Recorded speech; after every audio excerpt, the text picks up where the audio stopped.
이번 시간은 테마 7번째 공인중개사 자격시험제도인데요. 공인중개사 자격시험제도에서도 한 문제가 출제가 됩니다. 여러분 이제 공인중개사 자격시험을 준비하는데 공인중개사가 되려면 시험에 합격을 해야 되죠. 그래서 공인중개사 제도에서는 공인중개사 자격 시험에 대한 내용부터 보도록 하겠습니다. 자, 공인중개사 자격 시험인데요. 시험 시행기관장은 시도지사일 수도 있고 국토교통부 장관일 수도 있습니다. 원칙적으로 공인중개사 자격 시험은 시도지사가 시행합니다. 그래서 공인중개사가 되고자 하는 사람은 시도지사, 즉 특별시장, 광역시장, 도지사, 제주도지사를 합쳐서 우리는 시도지사라고 합니다. 앞으로 공부하면서 시도지사하면 특별시장, 광역시장, 도지사, 제주도지사를 포함합니다. 제주도지사를 특별자치도지사라고 하는데요. 이것이 시도지사가 시행하는 시험에 합격을 해야 한다라고 규정하고 있습니다. 자, 근데 예외적으로 국토교통부 장관이 직접 시험을 시행할 수도 있습니다. 근데 국토교통부 장관은 공인중개사 시험 수준의 균형 유지를 위해서 필요하다고 인정할 때는 사전에 공인중개사 정책심의위원회 의결을 거쳐서 직접 시험을 시행하거나 직접 시험 문제를 출제할 수도 있습니다. 주의할 것은 시도지사가 시험을 시행하고자 할 때는 사전에 공인중개사 정책심의위원회 심의 거치지 않고 그냥 시도지사가 시험을 시행합니다. 그렇지만 국토교통부 장관이 직접 시험을 시행하고자 할 때는 사전에 공인중개사 심의위원회 사전 의결이 있어야 된다는 것을 꼭 기억해 두셔야죠. 자, 공인중개사 시험을 실시하려면 시험 출제를 임명 위촉하고 또한 시험 공고하고 그 다음에 합격자를 결정해서 공고하고 하는데요. 이러한 일의 업무의 일부를 위탁할 수 있습니다. 위탁한다는 것은 하청 줄 수 있다는 건데요.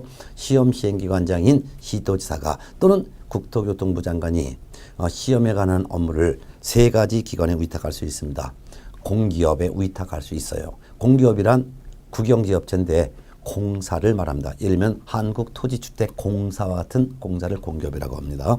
또는 준정부기관에 위탁할 수 있습니다. 준정부기관이란 한국산업인력관리공단과 같은 공단체를 의미합니다. 또한 협회에 위탁할 수도 있는데요. 협회라는 것은 개업 공인중개사들이 만든 친목단체를 말합니다. 주의할 것은 부동산학과가 개설된 대학 등 학교에는 시험 업무를 위탁할 수가 없습니다. 자, 두 번째 시험 응시할 때 응시 자격 제한 여부인데요. 원칙은 응시 제한이 없습니다. 따라서 공인중개사 이미 자격 취득한 사람은 당연히 응시할 수가 없어요. 근데 공인중개사가 아닌 사람이 공인중개사가 되기 위해서는 시험을 응시하는데 원칙은 제한이 없으므로 국적 상관없습니다. 외국인도 공인중개사가 될 수 있습니다. 두 번째, 연령 제한도 없으므로 미성년자도 응시하여 합격하면 공인중개사가 될 수 있습니다. 행위 능력 유무와도 관계없이 응시할 수 있습니다. 따라서 미성년자 금지산자도 응시하여 공인중개사가 될 수 있죠. 따라서 미성년자건 금지산자건 또는 한정치산자건 금고 이상 형에 대한 집행유예 기간 중에 있는 사람이건 이와 같은 사람을 등록 등 결격사유라고 합니다. 즉 중개사무소 등록도 할 수 없고 중개업소에 취직도 할 수 없는 사유를 등록 등 결격사유라고 하는데 이와 같이 미성년자, 금지산자, 한정치산자 또는 징역형 금고에 대한 집행유예 기간 중에 있는 자 이런 사람들은 중개 업무에 종사는 제한하지만 그렇지만 공인중개사 시험에 응시하여 공인중개사가 될 수가 있습니다. 그런데 예외적으로 공인중개사가 아닌 자로서 응시할 수 없는 사람이 2사람이 있습니다. 첫 번째는 공인중개사 시험에 응시하여 자격을 취득했습니다. 그런데 이 자격 취소 처분을 받았습니다. 그럼 공인중개사 자격이 상실됐죠. 그러면은 자격 취소 처분을 받고 3년간 시험에 응시할 수 없습니다. 공인중개사 자격을 취득했지만 자격증을 타인에게 양도되어 하면 자격 취소 처분을 받게 되는데요. 자격 취소 처분 받으면 3년간은 공인중개사가 될 수 없습니다. 뿐만 아니라 3년간은 중개업무에도 종사할 수 없으므로 중개보조원도 될 수가 없습니다. 특히 자격 취소 처분은 시도지사가 하는데요. 자격취소 처분을 한 시도지사는 자격취소 처분한 사실을 이를 5일 이내 국토교통부 장관에게 보고하고 다른 시도지사에게는 통지해야 합니다. 그 이유는 자격취소 처분받은 사람은 3년간 시험장에 오지 못하게 막으라고 자격취소 처분한 시도지사는 5일 이내 장관에게도 보고하고 다른 시도지사에게도 다 통지해야 된다는 거 꼭 기억해 두셔야 되겠죠. 두 번째, 시험에 응시할 수 없는 사람이 시험에서 무효 처분받은 사람입니다. 즉 공인중개사 시험에서 부정행위를 한 자는 그 시험을 무효로 합니다. 그리고 무효 처분이 있는 날로부터 5년간은 공인중개사 시험에 응시할 수 없습니다. 그렇지만 시험에서 무효 처분받은 사람은 5년간만 시험에 응시할 수 없기 때문에 5년간만 공인중개사가 될 수 없을 뿐 무효 처분받아서도 즉시 중개업에 종사는 할 수 있습니다. 중개업 종사가 제한되지 않기 때문에 중개보조원으로 근무할 수는 있죠. 특히 시험에서 무효 처분을 한 시험 시행기관장은 무효 처분한 사실을 지체 없이 다른 시험 시행기관장에 통보함으로써 5년간 시험장에 오지 못하게 막아야 될 것입니다. 시험 보려면 문제를 내는 사람이 있어야 되는데 이 시험 문제를 내는 사람을 출제위원이라고 합니다. 출제위원은 누가 위촉하느냐면 시험 시행기관장이 위촉하는데요. 시험 시행기관장이 시도지사일 수도 있고 국토교통부 장관일 수도 있죠. 그래서 학식과 경험이 풍부한 자 중에서 시험 출제위원을 임명 위촉합니다. 근데 출제위원은 시험의 신뢰도를 저하뜨리는 그러한 출제인이 되면 안 됩니다. 그래서 시험 시행기관장은 시험의 신뢰도를 떨어뜨리는 그런 출제위원에 대해서는 이러한 명단을 다른 시험 시행기관장, 즉 다른 시도지사 및 국토교통부 장관에게도 통지해야 되고 그 출제인이 속한 기관회장인 대학교 총장에게도 통보를 해줘야 합니다. 이 같은 명단이 통보된 출제위원은 5년간 출제위원으로 위촉될 수 없습니다. 자, 네 번째는 시험의 시행 및 응시인데요. 시험은 매년 1회 이상 시행합니다. 다만 시험 시행기관장은 시험을 시행하기 어려운 부득이한 사정이 있을 때는 사전에 공인중개사 정책심의위원회 의결을 거쳐 당해 연도에 시험을 시행하지 않을 수도 있습니다. 따라서 지금 공인중개사 시험이 매년 지금 1회 이상 시행하는 것이 원칙이지만 그렇지만 시험을 시행하지 않을 수도 있었기 때문에 1회 시험부터 11회 시험까지는 매년 보지 않고 2년에 한 번꼴로 시험을 시행했습니다. 그러다가 11회 시험부터만 계속 시험을 시행하고 있죠.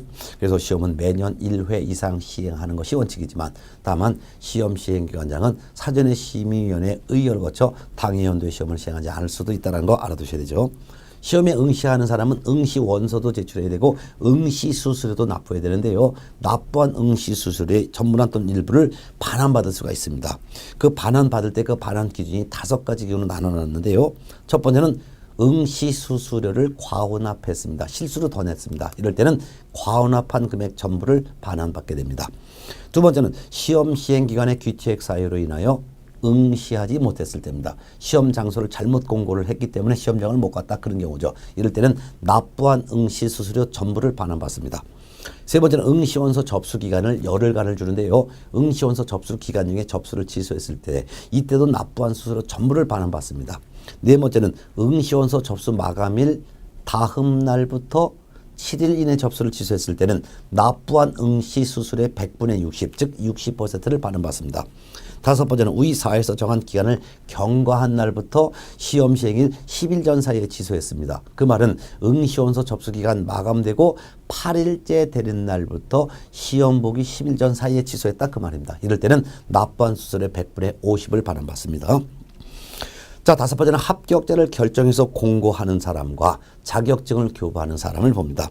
시험을 응시한 사람에 대해서 시험 시행기관장은 채점을 하여 합격자를 결정해서 공고합니다. 그러면 합격자를 결정하여 공고하는 사람은 시험 시행기관장입니다. 만일 시도지사가 시험을 시행했다면 시도지사가 합격자를 결정해서 공고할 것이고 국토교통부 장관이 직접 시험을 시행했다면 국토교통부 장관이 합격자를 결정해서 공고합니다. 그렇지만 자격증 교부 중요합니다. 별표하세요. 자격증 교부만은 시도지사가 합니다. 즉 시도지사는 합격자가 결정 공고가 되면은 합격자 결정 공고일부터 1개월 이내에 공인중개사 시험 합격자에게 자격증을 교부해야 합니다. 이때 자격증을 줄 때는 자격증 교부대장에 기재하고서 자격증을 주는데 이 자격증 교부대장이라는 장부에다가 몇 년 몇 월 며칠 날 누가 공인중개사가 되었고 이 사람에 대해서 자격증을 줬다라는 내용을 시도지사는 자격증 교부대장에다가 기재하고 자격증을 주도록 되어 있습니다. 자, 그런데 자격증을 교부받은 사람이 자격증을 잃어버리거나 못 쓰게 되었을 때는 이때는 다시 재교부 시정을 할 수 있는데 재교부 시정은 자격증을 교부한 시도지사에게 재교부 시정을 할 수 있습니다. 참고적으로 시험에 응시할 때 응시 수수료를 납부했기 때문에 합격한 자가 자격증을 교부받을 때는 별도의 수수료를 납부하지 않고 그냥 자격증 공짜로 받습니다. 그렇지만 자격증을 잃어버리거나 못 쓰게 돼서 재교부 신청할 때는 이때는 조례에서 정하는 수수료를 납부해야 합니다. 조례에서 정하는 수수료라는 것은 특별시, 광시, 도, 특별자치도 조례에서 정하는 수수료를 별도로 내야 된다 그 말이 되겠습니다.